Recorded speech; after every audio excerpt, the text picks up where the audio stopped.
All right, welcome to the TheGeeksAttic, guys. I have with me some special guests. We have Jeremy from Stupid Chainsaw Productions and Matt Wilkins. Hello. Hi, welcome to the Geeks Basement. Yeah, the Geeks Basement. It's where all the dark stuff happens. Yeah. Is All this the shady chamber then that I'm in? Yeah, Matthew ends up in the Geeks Attic, and I go down to the Geeks Basement. Right. Go figure. It's a new series I'm doing where we pick a couple random books off the shelf and judge the book by the cover, whether we've read them or not. Just talk about them, talk about how the art makes us feel, and judge them. And whether or not you, let's see if we could guess the story. If, that's basically it. If we like the cover or not, if we like the story, we're going to guess how the story goes based on the cover. And then I'll read a little bit of the copy on the back of the book and see if the cover, teased any of that. It's kind of a stupid concept, but I think it might be fun. I know it'll be fun. All right. So the first book we're going to talk about is Star Wars: The Approaching Storm. Now, I sorry I don't have a photo that I could just bring up and pull up on the screen, but that's your cover. You've got Anakin Skywalker, Obi-Wan Kenobi, and Matt. Can you tell me who the person is? Or Jeremy? What? It's Luminari. Luminari. From the Jedi Council. Okay.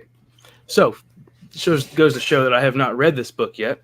The artist of this cover is, I just had it here 1 second ago.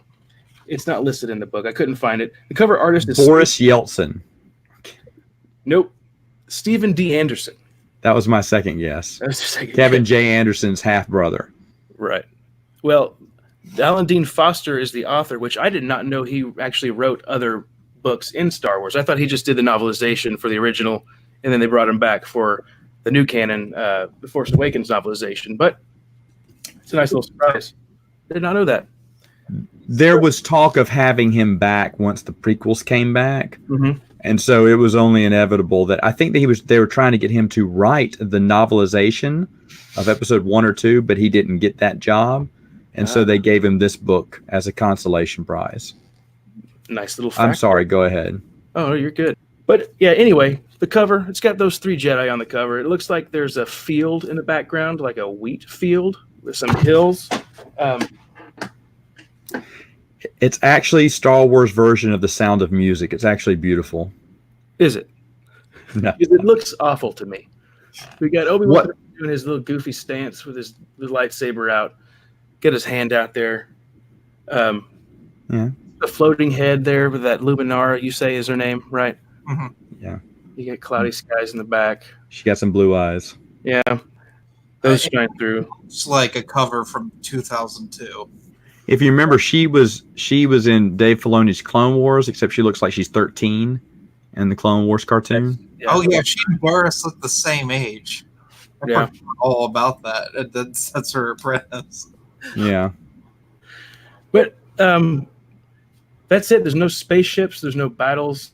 It's just Anakin in that same pose that he's in a lot of advertisements and other book covers. Straight thug in it.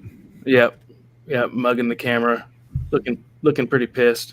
Jedi business. Go back to your drinks. Yeah. So I'm going to say this book sucks based off the cover. And I probably wouldn't have ever picked this book up if I wasn't collecting the entire series. So I'm guessing that there's some takeover on a planet. And Anakin and Obi-Wan have to go to this planet. And they get in some trouble. And Luminar has to come and save the day. That's my guess. Just based off the cover art. Jeremy, what do you think? Since you haven't read this. I'm trying not to base it off because I've read so much by Alan Dean Foster. I've not read this, but this is the only Star Wars book that he's written that I have not read. I've read... Well, he's only written 2. No, he wrote 4. He wrote the original Star Wars. He wrote... Oh, well, okay. He wrote this, and he wrote Force Awakens, and I've read the other 3. Oh, he wrote Force Awakens? I didn't know that. Yeah, and they didn't even know who he was when he asked to do it. That's how the story goes. Oh, my goodness. Wow. It's so sad. But, no, to me, there were a lot of I have a cover similar to that in my pile, where it's just not good Photoshop to me. It looks photoshopped, and it just looks like something I could have done when I first learned how to use Photoshop. And no, not really. It seems kind of bland, kind of lazy. Yeah, and there's a little transparency in the Luminar's face, so you could see the skies, or maybe even possibly an ocean in the background. That I look closer. Need to have some brighter lights up here. Do you want me to give, when I say spoilers, about what I'm not saying about the story, about just what the book is like, since I'm the only one that's read it? Yeah, that'd be good. I won't have to read the back of the book since I have the master. I think, well, no, I think overall what you're looking at, it was a great idea to get Alan Dean Foster back. It got a lot of people excited, me including. I was really looking forward to this. It is, and Quality Autism got it right, your run-of-the-mill Clone Wars novel. It's not a total waste of time, though, Quality. I think there is one good scene in it, and that is where they go to that alien tribe on the planet, and they're each having to prove one of their talents. Oh, yeah, you talked about that in your review of it. Yeah, and I really liked that scene. I thought it was good. Other than that, the whole conflict is forgettable. There are no big moments, and you think it would, because wasn't this the lead into episode 2? Yes, because it explains because it's on Antion, correct? Yeah, and you think, and that they just got back from a mission. This is the mission they just got back from. What Obi-Wan mentions in the movie, right? Mm-hmm. Yeah. So this is the mention of that adventure, but that adventure isn't worth mentioning, to be honest, because nothing that big happens in it. So it was kind of disappointing that it was kind of low key. Now, of course, you can't do something epic right before it. However, you have and Quality agrees with me. That's the only good scene, he said, and I like that. I like that scene. And I'm not even going to ruin the scene because I remember exactly what it was. I was thinking, oh, that's kind of neat. But the thing is, though, it's just your run-of-the-mill average thing. And after you have such a great tie-in novel called Darth Plagueis, which was the lead into episode 1, the novel, the bar was raised. The bar was raised, and Approaching Storm, is that it? Yes. Okay, Approaching Storm. Approaching Storm is one that just did not... It didn't live up to what it should have been. The hype should have been the lead into episode 2. We should have gotten his rip roaring ready. Like I said, it didn't have to be. I didn't think it'd be as good as Darth Plagueis, but I thought still it'd have some kind of impact to get us excited for episode 2.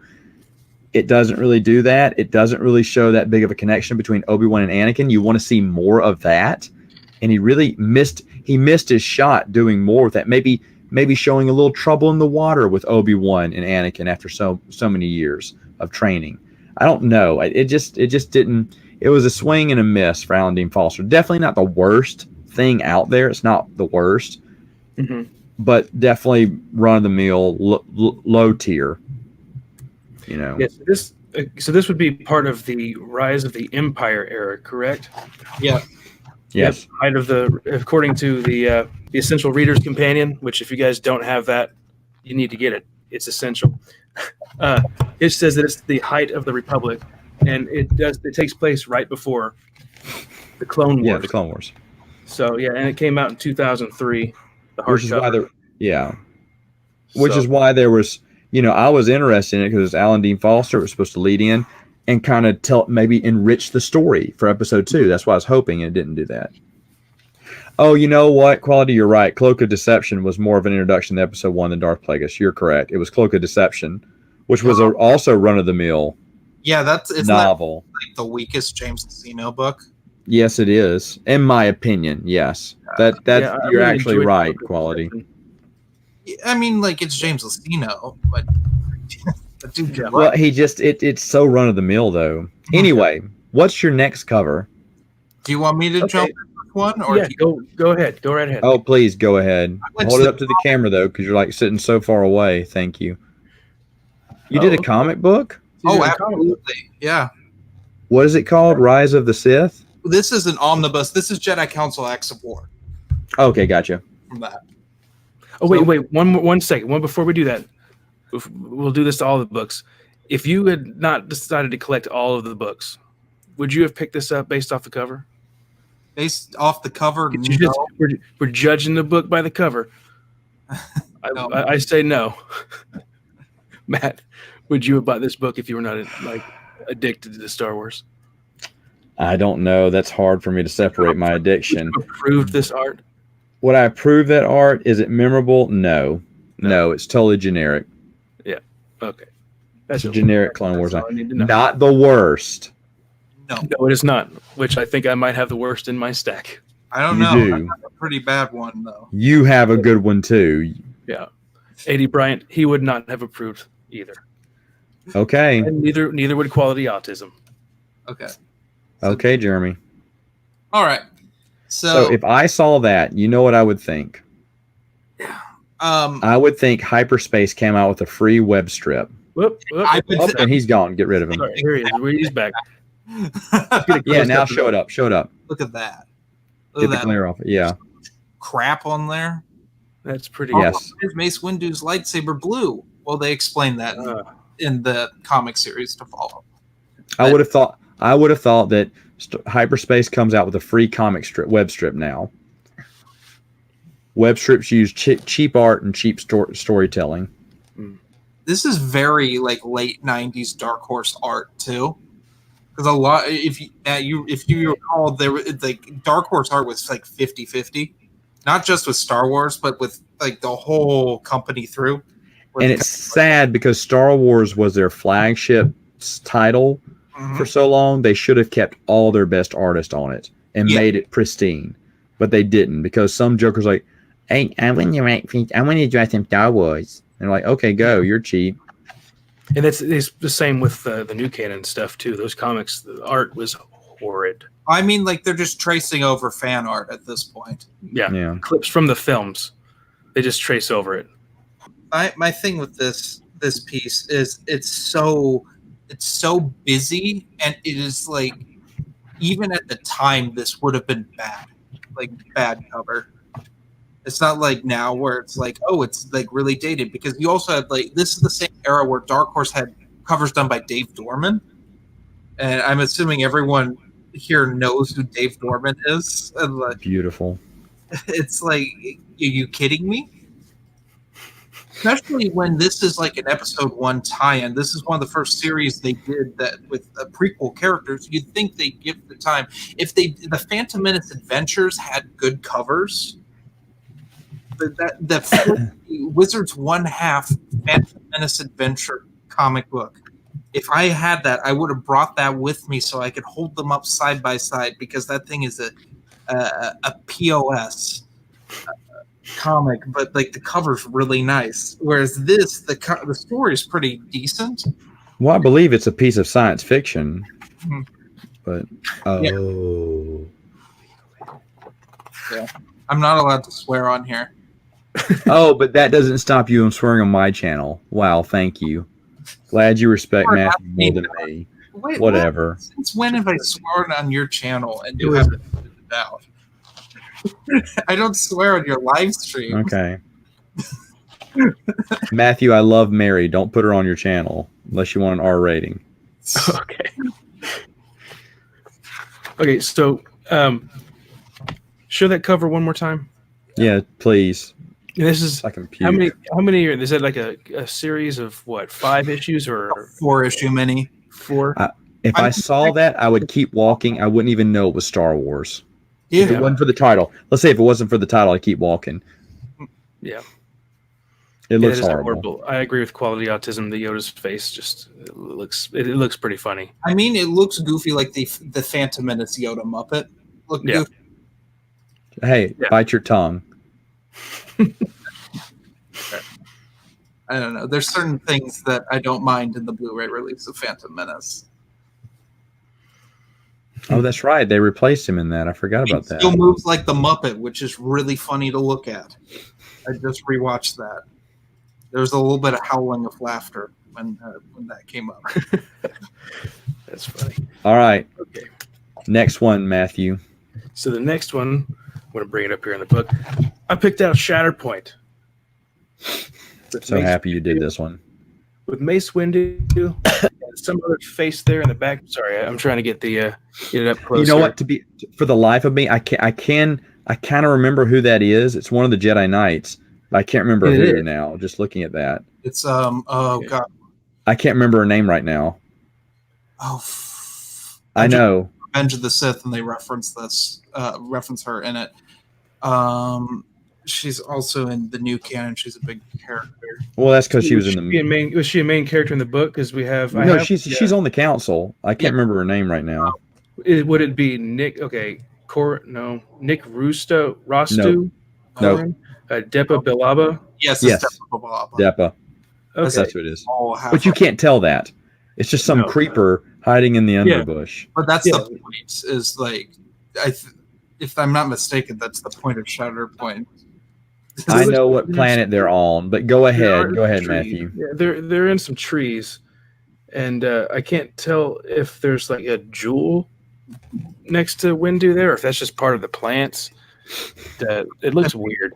I think that's part of blowing things up, or is that? Are you talking about something? Yeah, I see explosions right there, but it's just a little something down here. I can't tell if it's like maximize your screen so everyone can see it.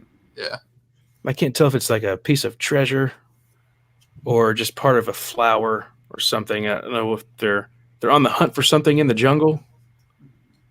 Maybe some droids are camped out there and they need to go take care of business. Here, hold on.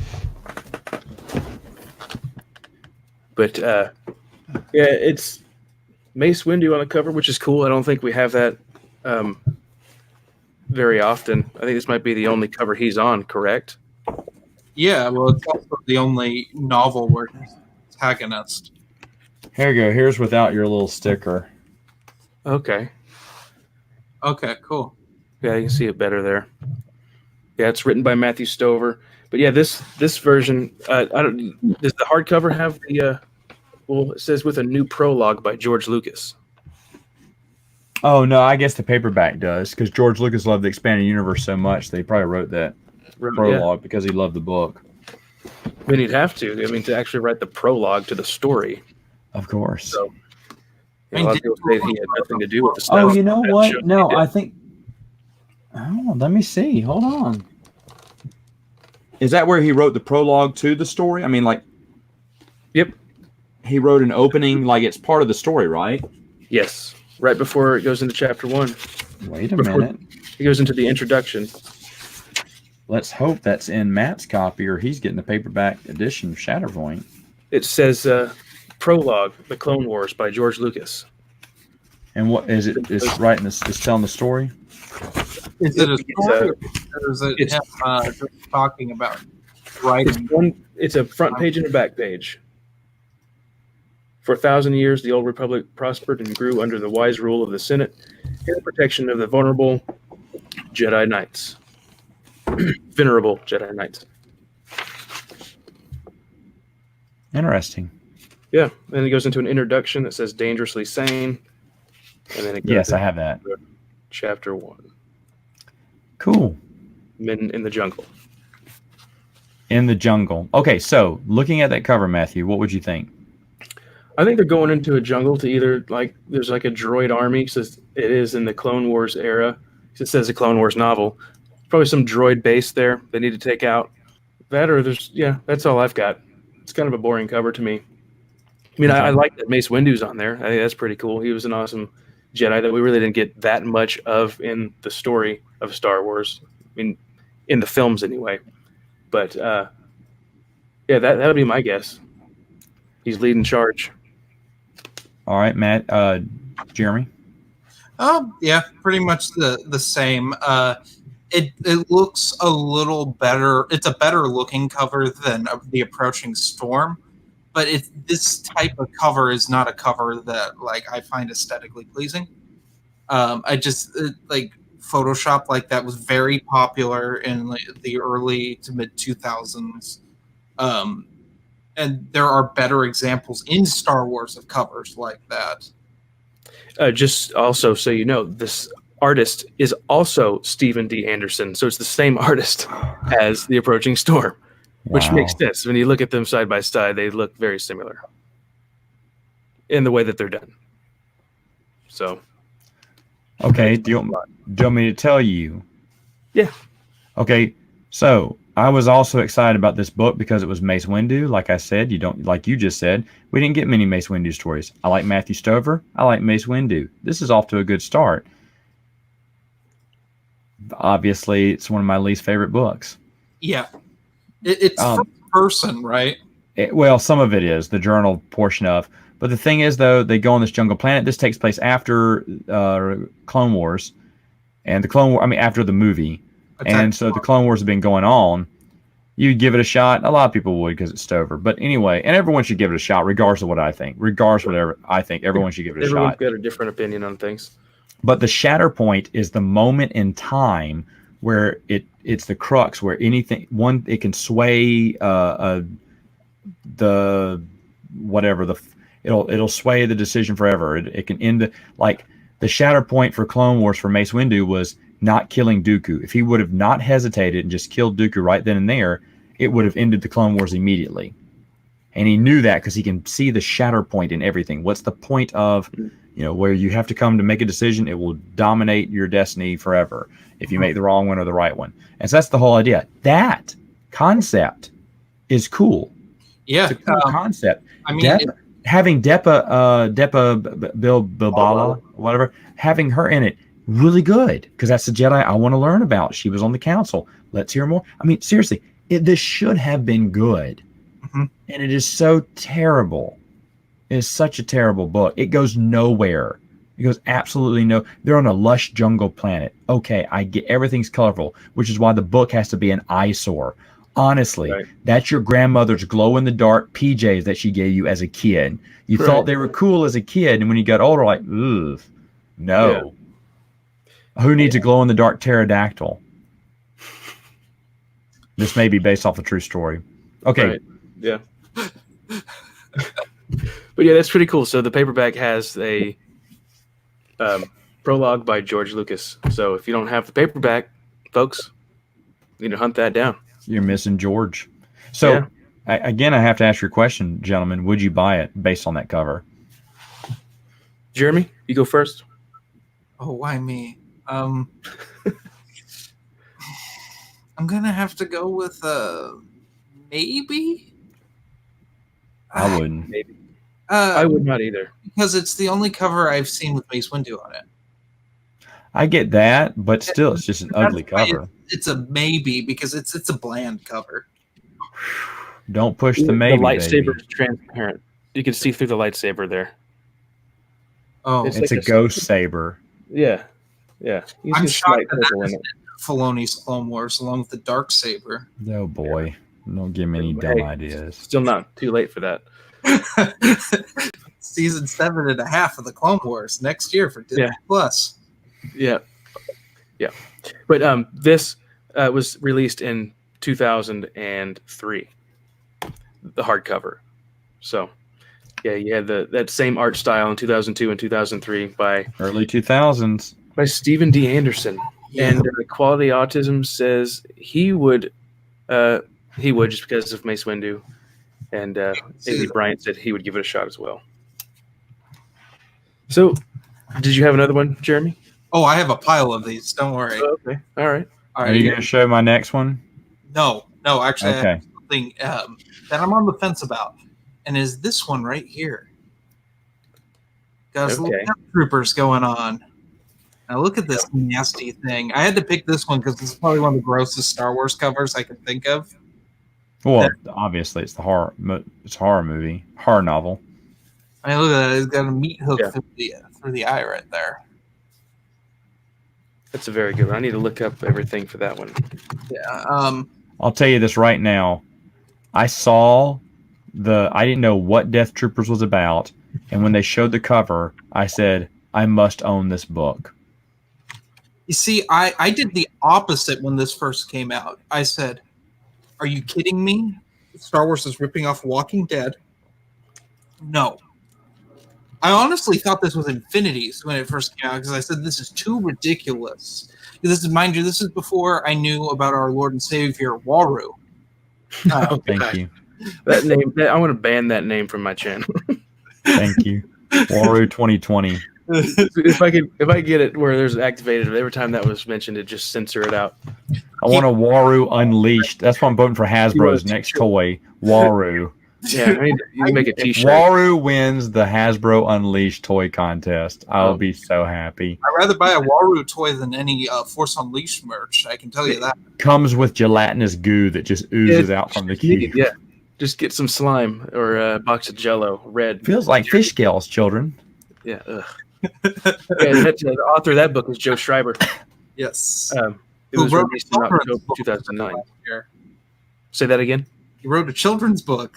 Wrote the solo young adult novelization. Yeah, the solo novelization.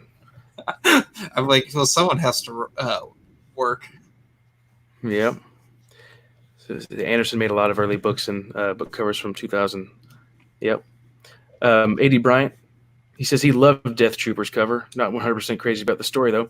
Really? See, I read Death Troopers. That's actually the first EU book that I read, first Star Wars book that I read, and it got me hooked on reading, and my wife hates me because of all my books.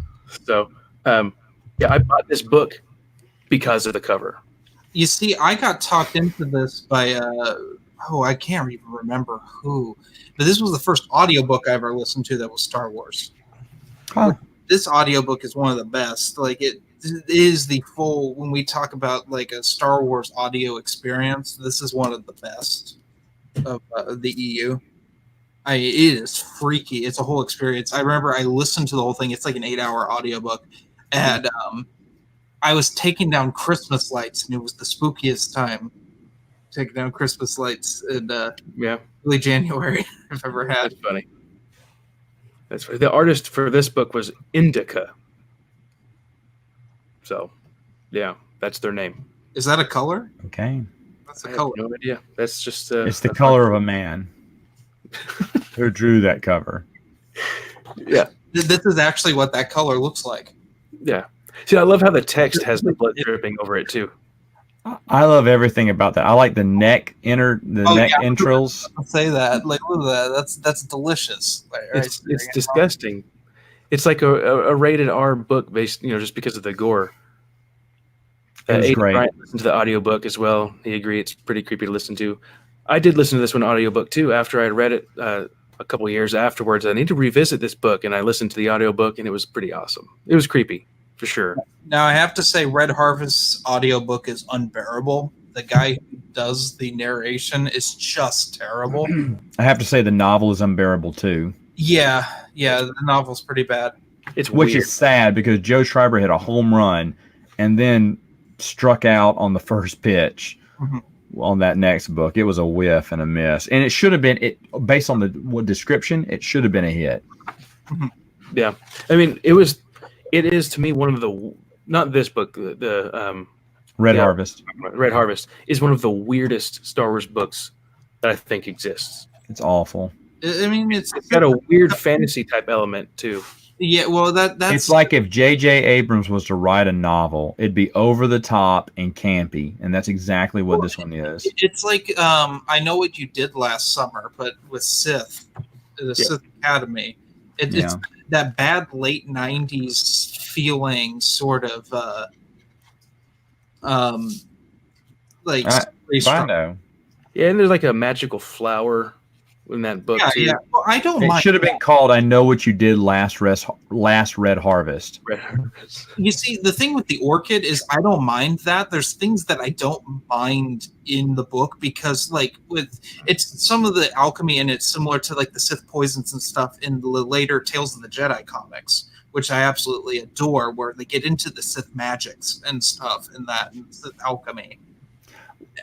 And I remember James Hickey making that point a long time ago to me. He said, "Well, Matt, that's the only book that has Sith alchemy in it." And I was like, "True, that's good. I do like that point, but it still doesn't save the novel." Yeah, no, that's what makes it more frustrating to me is that it's just these terrible characters, and Zoe Trace is the protagonist, and she's just useless. You don't care about any of them. She gets like thrown around and stuff, and I'm like, why am I supposed to relate to this person? I guess because she's the only good guy. I guess. because everyone else is a bad guy, but there's like good Sith and bad Sith. It's just I'm at this point I'm reiterating Matt's review of it. So I was gonna say I'm not gonna repeat myself then because that's what I was like. Why should I care about these people? They're evil. yeah, I want everyone to die.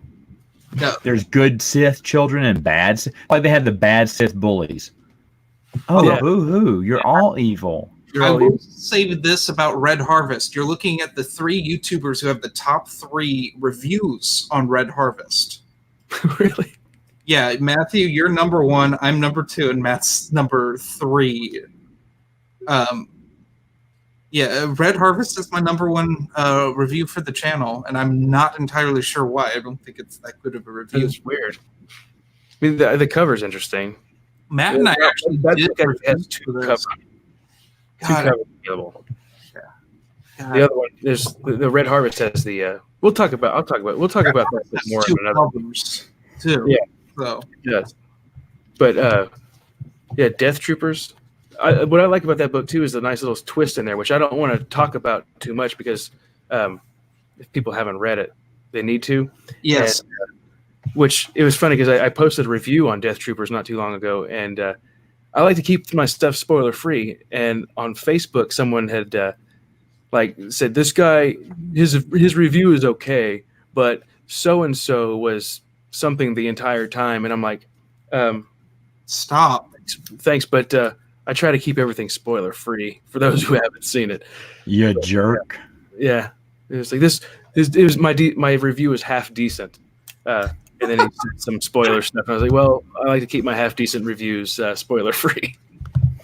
So, yeah, I really enjoyed that book, and that's the book that got me hooked on the expanded universe. So it's definitely recommended, in my opinion. Yeah, I would. I like just solely on the cover. Like now, I'll be like, yeah, let's go for this. This is different. This is fresh and unique. And yes, Chris, Red Harvest paperback cover is significantly better than the hardcover. The hardcover is very lazy looking. Hello, Christopher. Official rave. Hey, everyone. Hey, Christopher. Guess what? Matthew finally had me on, but I guess your invitation got lost in the mail. I plan on having him.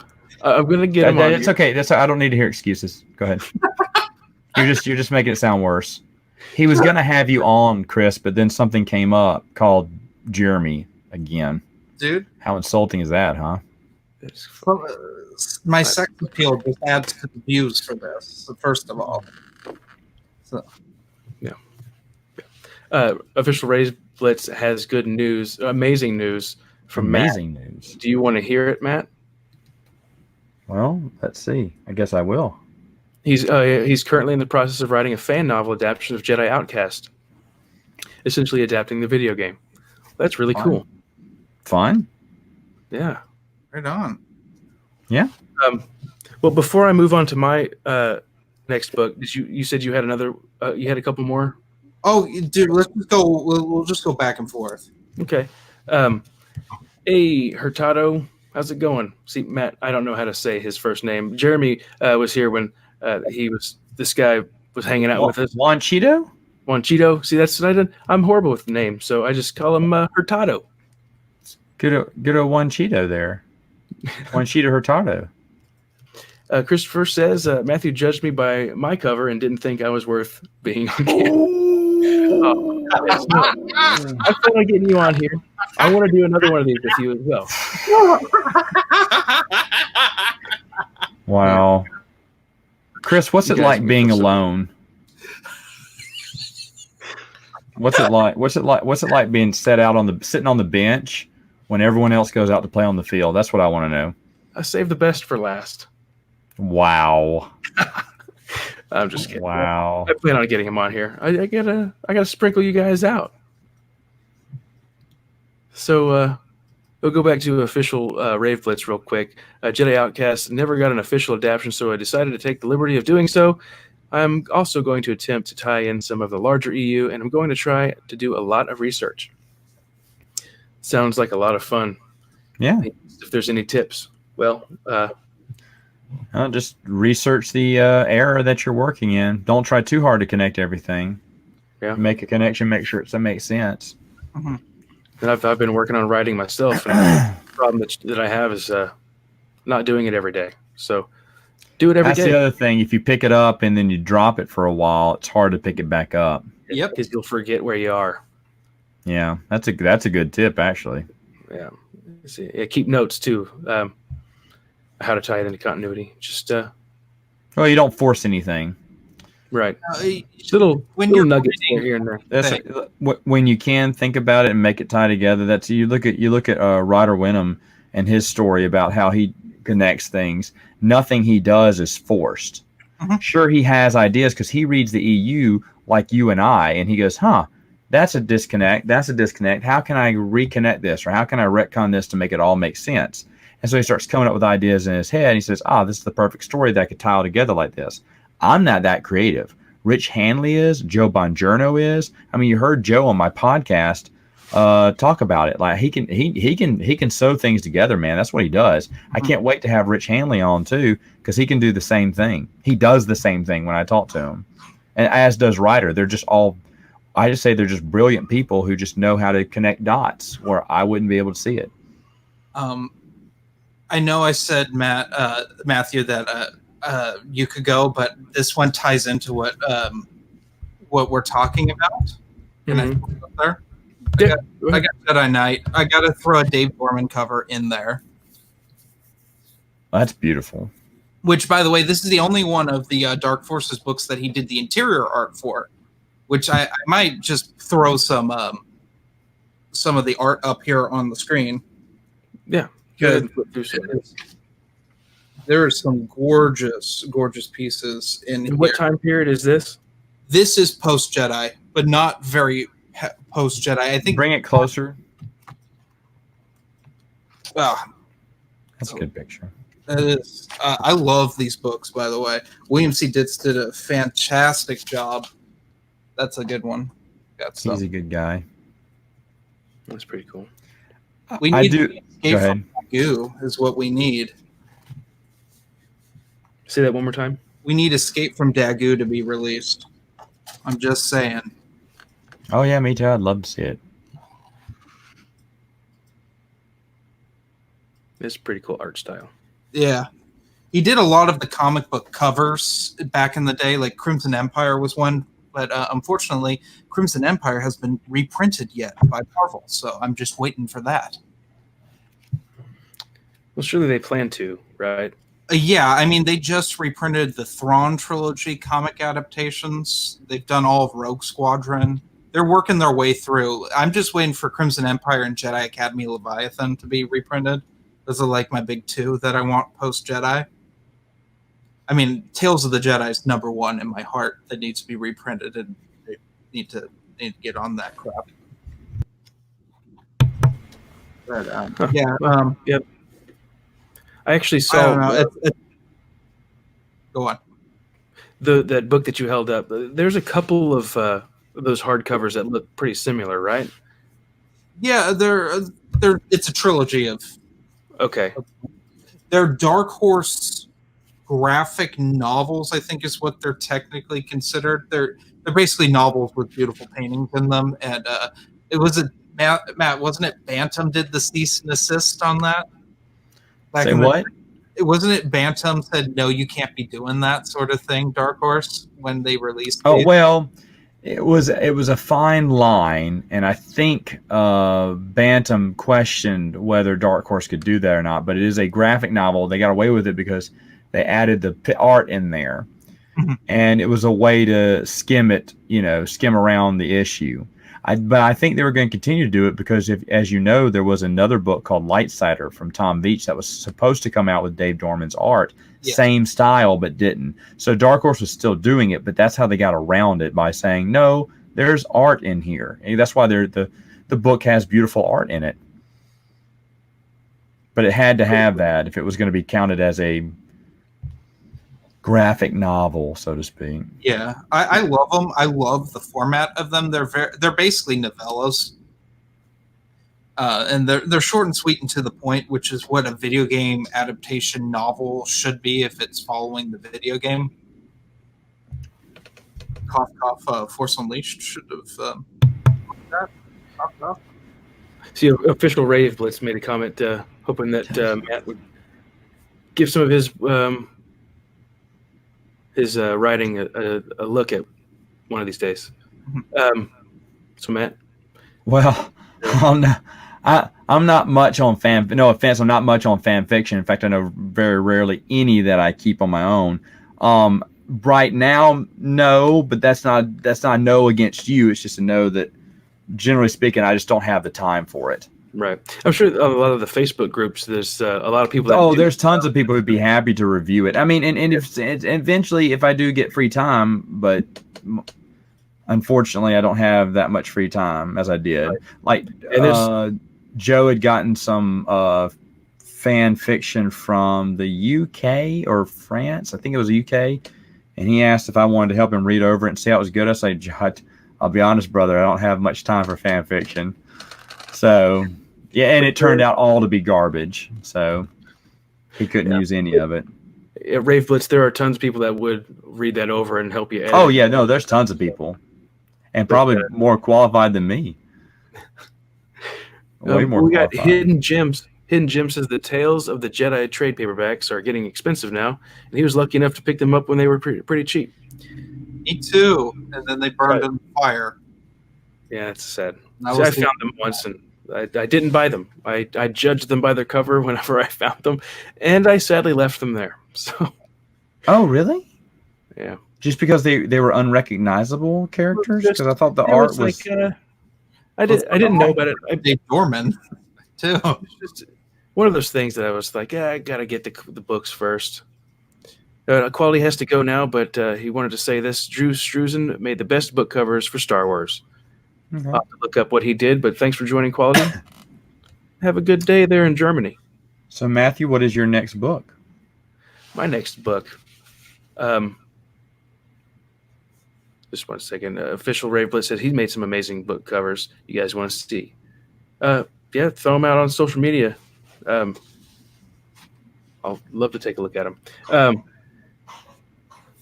In my opinion, one of the worst. I guess it's not the worst. But we've got the Roots of Dancing. This is Galaxy's by Veronica Whitney Robinson with Hayden Blackman. Now, the most surprising thing about this book is the artist. Do you guys know who the artist is? It's someone playing the game, and they took a screenshot of it. The artist, made by one of the coolest art companies of all time. LucasArts? Yeah. They did this. Yeah, because that's the in-game graphics engine of Star Wars Galaxies. That's what it looked like. Well, it didn't so bad. But, I haven't read it. You've got some just crappy clip art from a video game of stormtroopers shooting at something. There's your ATST there standing there, and you got an explosion in the background on some grassy fields. There's a mountain in the background and a few trees. Looks like an ATST is actually blowing up right there. There is literally nothing that separates that book cover from the strategy guide. If I was walking by it, I would think that's the strategy guide for the video game, and I kept walking. Well, I remember, Matt, they had this when Star Wars Galaxies was announced in the Insider. Do you remember this? And that was one of the screenshots they put in the Insider. And so when the book came out, I was like, oh, that just looks as crappy as it did in the Insider. I said, no. Well, it's okay to market that for the video game, but for the novel, you should have spent some extra dough and just hired an artist. Mm-hmm. It just tells you how cheap they were thinking about. Well, the thing with you have to look at Galaxies was a gigantic failure for LucasArts. It was not designed well. You're correct. You're correct. Because I played a trial run of it. I want to say back in 2006, 2007, and I'm like, I don't like MMOs. I'm not the Geeks Attic and into WoW. The only one I got into for a very short time because someone gave me his subscription and he shouldn't have because it was eating away my life was City of Heroes, if you remember that. I do not remember that at all. You were trained to be a superhero and slowly leveling up, and I was like, oh, this is too dangerous. Wasn't that a DC property? No, it's generic. You were a generic superhero. Okay. Well, I the mean, main character of this book is Dusk Mistfuller. He's a biologist human, and Finn Darktrin, agent, human male. Nevius Scottus, he thought this was a horrible cover as well. And A.D. Bryant said he would pass on this one too. But guys, as horrible as this art is, like I saw this whenever I first saw it, I laughed at it. And then I put it back on the shelf. And then it was there for several months at the same used bookstore. And then I went back and I got it because I had to. I needed to get all the novels in the series. But now that I think about it, it's probably a great story. It's probably one of the best books out there just because the crap is so bad. The story's got to be good. I want to drop a little bomb here. This is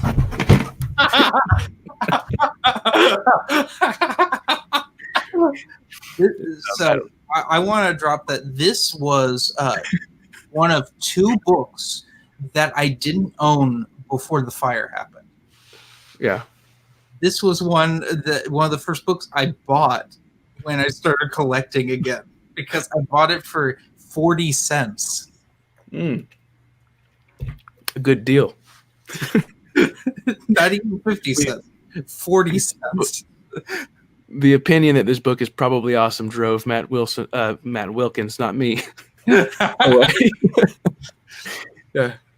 Now known as the Geeks Basement. Dude, I should have changed my name to like the Geeks Chamber of Passion or something like that. Yeah, Hidden Gems. Hello, Matt just noped out of there. Yep, he done RUNNFOFT.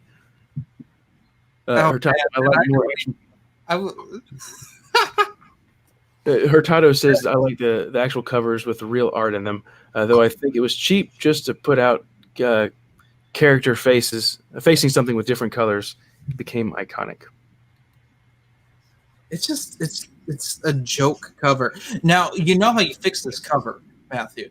You need to have the Galaxies thing on there because that's like what LucasArts wants.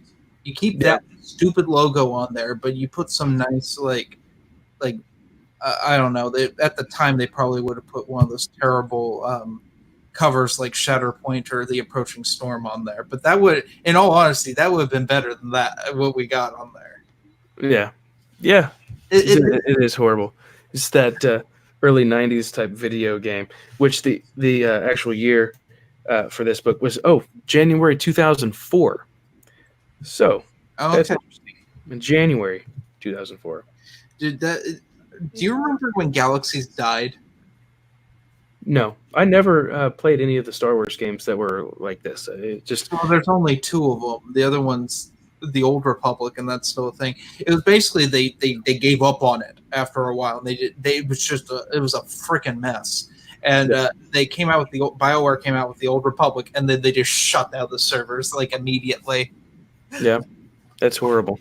It's sad. This was in the era when LucasArts was like dying. I mean, this is when Old Republic came out. I think the only other thing that had come out that time that was even popular was Star Wars Connect. Yeah, which is really awful. When you have a dance simulator with Han Solo coming out of the carbon freezing chamber dancing I'm Han Solo. I mean, like that's a hit right there. Or rooting pod racing with motion control, or rooting lightsaber combat with motion controls. It's just unbearable. Yeah. So Mad Mashad said Matt went out like, all right, I'm gonna head out. And Hidden Gems, I wanted to play Galaxies so bad. It was bad. It was just never good. So here's the thing. You crap on Approaching Storm, but that has got to be the worst book cover. It is the worst book cover in Star Wars history. It's the laziest. Seriously, I mean, I bought it because it's Star Wars, but at first I didn't know what it was. You can't tell with that crappy cover. And if now today you think, oh, they probably didn't care enough, and they obviously didn't. They didn't want to pay an artist. Mm-hmm. They said, let's screenshot the game and let's just print it and let's make some money, baby. Because Galaxies is going to be huge. And this tie-in, I was happy they made a tie-in. I'm always happy to see tie-in novels of video games. I don't even play the video game. I'm very excited to see it. But that is laziness. Even like the title, it's like the word "the Ruins of Dantooine." You think it'd be like "The Ruins of Dantooine," something like that. Be more creative with it. Just it looks so bad. Because that ATST looks like hot steaming trash, and they had to cover up part of it. Yeah, and this red textured background is like that Windows clip art that they had. Yeah, it's so bad. I can't wait till book 2 of Witch's Fire gets misprinted with the Ruins of Dantooine cover. Yeah.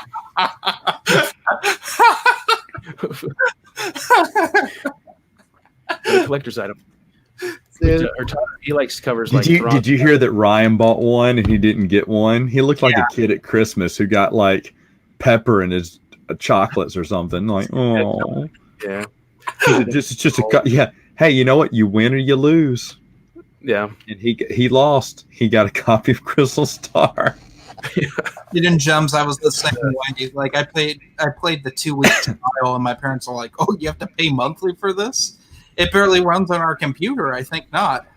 Yeah, that's why Hidden Gems didn't get it. Didn't have a credit card at the time. Christopher, he liked it. There's a great fan-driven book about galaxies that came out last year that's worth checking out.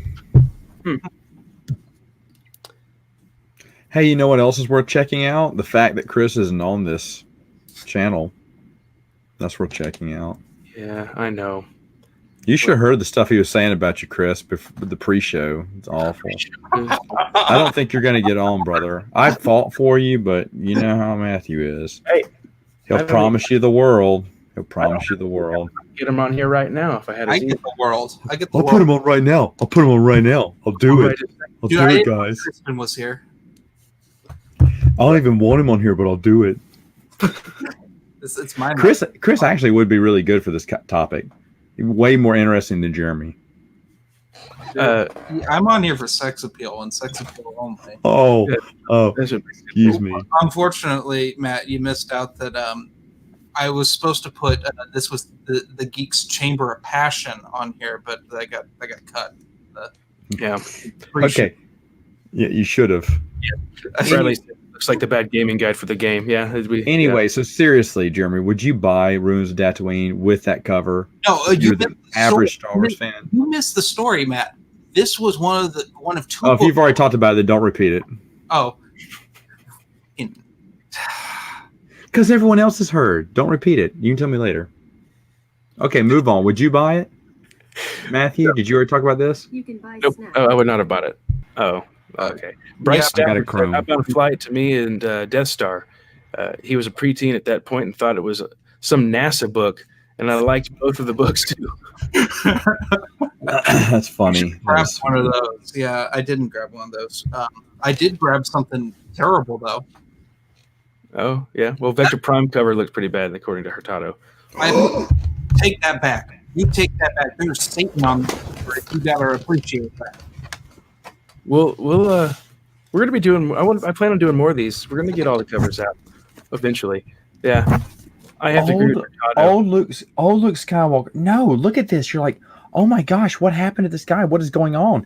And we find out it's the Vong, and that is a scary little. It's like a human. It's a human-like and everything. But you're like, what was that? I mean, I was freaked out. I was like, what is that? What's going on? Looks like an older Luke too. You're like, oh my gosh. I don't know. This was wrapped in mystery. I mean, you look on the back. There's an X-wing going down in flames. What's going on here? Oh my gosh. Hey Matt, I'm gonna make that big. You go show that cover again and the back cover too. Okay, yeah, here we go. This is the money shot right here. Ugh. I don't like the little things coming off its face and head. That's no Minar. Oh, is it? I believe so, isn't it? I don't. I haven't read Vector Prime in like 15 years. I believe that's no Minar. Anyway, look at that. Oh, An X-wing going down in flames. What is going on here? What are these things? Oh no! What is this? It's a new threat. It's what's it called? Omni. It's Omnipresent. no, not omnipresent. It's foreboding. It's I can't remember the name right now. I can't think of the name right now. Doom? Say what? Impending doom. Yeah, I don't know, but it just. Oh man, I don't know. I like it. I guess it's not for everyone. Matt, I should have grabbed some new Jedi Order covers, but I didn't think of it. They've all got a style of art. I'll be honest, it's a style of art. Dude, It's not the best, but I enjoyed it. dude, think of it at the time, Matt. They are better art than like the Open form. The cover artist for that Vector Prime is Cliff Nielsen. And that hardcover came out in 1999. Dude, that book is such a big deal. For some reason, I had They didn't use Photoshop for them books. I'll tell you that. No, I always thought that those Campbell books, the said New he- Jedi Order, came out later for some reason. But they didn't. Do you want to see what Okay. evil looks like? Do What? what? Do we want to see what evil looks like? It's in the form of choices of one. Bryce Stafford just talked about that. Look how awful. This is the second worst. Right under ruins of Tatooine. Bring this up to the camera. Dude, look at what's wrong with Mara's face. You can't do Mara. Hold on, dude. You were pathetic against all that. Where's my faces? Looks kind of doped Hold up on. there. But Yeah, she what era is. is this book in? Look at here. I can hold mine up closer to the camera. Yeah. Jump Look in. how awful. That is. Her eyes are rolled back into her head like the Undertaker. Plus, the head is way too big in proportion to her body. It's like a bobblehead Mara. This is and it's twisted at an odd angle, like her body and head. Matthew, can you pull out your paperback version of it? Because I want to make a note that this cover is so bad that it is not on the paperback. I don't have the paperback. No, GeeksAttic. Yeah. This is what happens when you do a live stream with a Matt and a Matthew. It's awful. It's off. It's the only second to Ruins of Tatooine because Ruins of Tatooine is not a cover. Yeah, I would second that. Yeah, it is. He's going to keep it on me. Oh, okay. There. See, that's a better cover. Much better. Much better. Yeah, that looks pretty good. I mean, can we just say that Choices of One is a terrible book as is? Is that a safe thing to say here? I've never read it. In the back of the book, you got all the stormtroopers back there. It is Yeah. Timothy Zahn, author of Allegiance and many other Star Wars books. Why would they say Allegiance? That's also terrible. You think they'd put? Well, it was one of the ones that had come out too. Now, let me let y'all get through. Well, no, let me ask you this. I can ask the chat this. What about Princess Bride? Do you like the hardback cover or the paperback cover better? Because I think they're both awesome, but there is one I would pick over the other. I think they're both awesome. Princess Bride? Oh, I'm sorry. Of course, they're Princess Leia. Dude, I have that cover here. I can throw that on here. You have both of them? No, I don't have the paperback. I have the hardcover. I have my signed one that when we met Dave Wolverton. Oh yeah. So my answer is I like the hardback cover, but when the paperback came out, I love that cover too. Yeah. No, I can throw that up on here because I do not want to talk about choices. It's like they wasted a good artist on two good covers. It's so gorgeous. I love it. This is my favorite Bantam cover. It's just a gorgeous cover. I love it. And I always loved with Bantam the wraparound. Yeah. Covers. They just float to me better than any of the Del Rey stuff. And let me throw this little thing up there. This one is signed by Dave Wolverton. Yep, we got to meet the man, and I'll be honest, the man can talk for hours, and you'll just sit there enthralled. He's such an intelligent author. He's such a kind guy. He's a very kind person. During his break, when he should be just resting or talking to himself or whatever, he was doing a writer's workshop.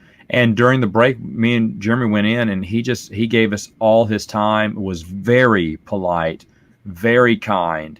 One of the best authors I have ever spoken with. I mean, Jeremy, wasn't it? We were just like listening to everything he said. It was just great. Oh yeah, no, I had met him one time previously. The night before, Dylan and I found him, and he was super kind to us. And he said, "Wow." Because I also I don't have this book anymore. I bought it again, but I had him sign my Jedi Apprentice book 1, the Rising Force, and he's like, "This is the nicest copy of the Rising Force I've ever seen." I'm like, "Yeah," because my mom was like, "You're not getting a second one." So you better take care of it. It wouldn't get destroyed. Yeah, no, he's really a kind dude, and he's very intelligent. Yes. And he really knows his Star Wars stuff, and it was really interesting talking to him about what he wanted to do that Lucasfilm would say no to. Like a certain character was going to get their arms ripped off in Courtship of Princess Leia. By a Wookiee. That doesn't happen. Because of the joke in episode Star Wars New Hope. Yeah. Right. Which I guess they finally pulled that one around to the Force Awakens novelization. Well, I mean, that's a scene that was filmed that just didn't do it. Because Hidden Gems said back with the Vector Prime that I guess that was one of the EU books that got a commercial. Yes, it did, and Mark Hamill does the voiceover in it. Wow, I didn't know that. I'll have to look that one up later. Hurtado, I guess the point is to recognize the Star Wars books without it saying Star Wars on top. Yeah, it's true.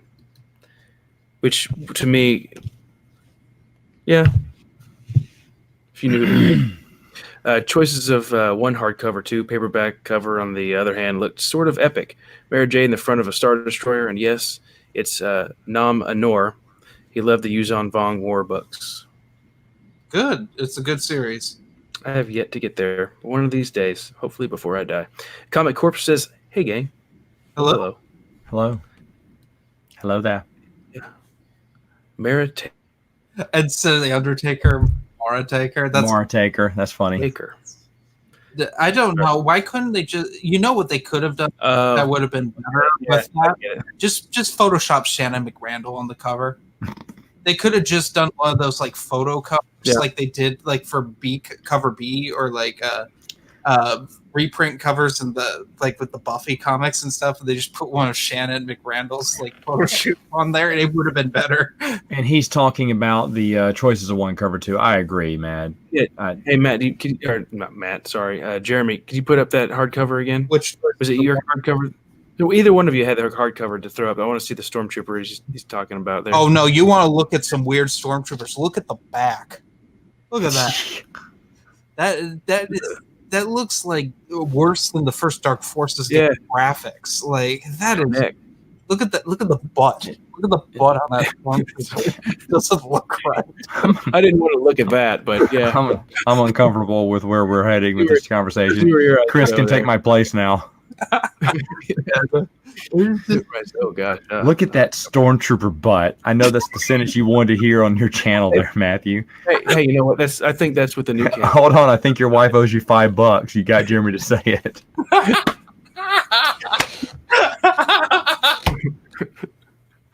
Hurtado, I left Allegiance halfway through it. It was kind of boring. Now you've risen in sale prices there. Stormtrooper worked out hard for that cover. Yeah. Dude, that is something in Chuck Wendig's next fanfic book, since they can't write for Lucasfilm anymore. It's just going to be Stormtrooper butts. Wibbly wobbly Stormtrooper butt. Sorry, I was going through some of these past comments that didn't get to. You know what's cool art? I think Matthew, you have these. The Brian Daley Han Solo trilogy, the original artwork. Oh yeah. That is beautiful. And so is the Lando Calrissian, L. Neil Smith covers. Those are beautiful. Yes, They're they are. beautiful. Now they're dated early 80s, when it came out, but Yeah. really good. Was it early 80s when those came out? Yes, late 70s, early 80s. Yeah. They were great. They look great. I love those covers. Yeah, I'd bring them up a show, but they're all I have them. downstairs. I have them. They're in my. I keep those in my closet in a box. I want them to stay nice and not get ripped up by a kid or something. Get in the bookshelf. Hold on. Bryce Stafford said a lazy cover was Knight Errant Tales of the Empire because why have Boba on the cover if he's not featured in one tale? And the New Jedi Order, Agents of Chaos. Here we go, Matt. Let me bring you up front. That's my favorite of any of that era. That is just nice. It looks spooky.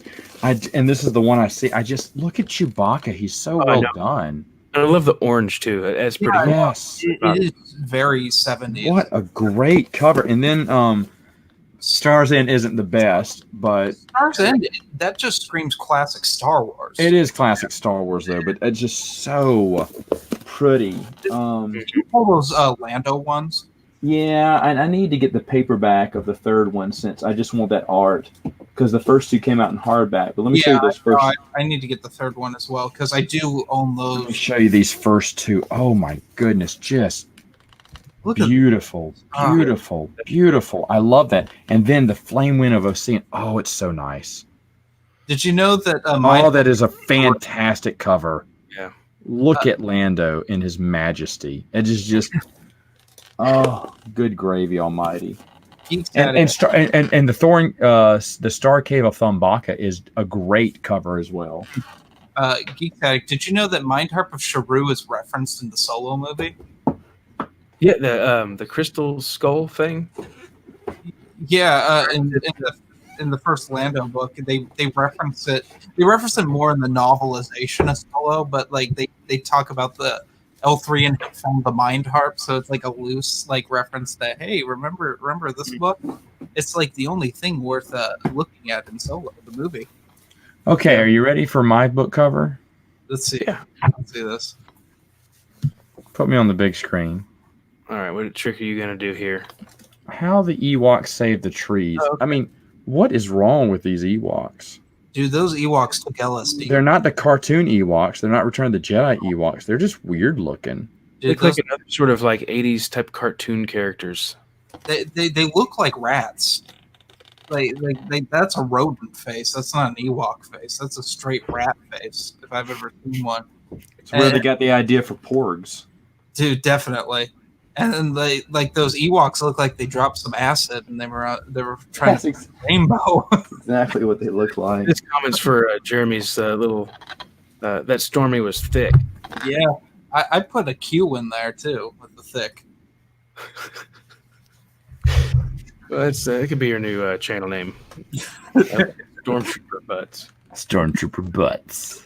All right, guys. Today we're gonna look at some Stormtrooper Butts. Maybe we'll get E.K. Johnston on there with me. And I would just talk about. And then if you can just edit in a clip of Dave Filoni going, "I like that cover." Yeah, you're great. Yeah. Mike, go ahead. What's next? Star Wars on my. Okay, Jeremy, do you have any more? I got two more. If we really want to jump in, that's up to Matt. Matthew. We can save them for next time. Yeah, we could do that.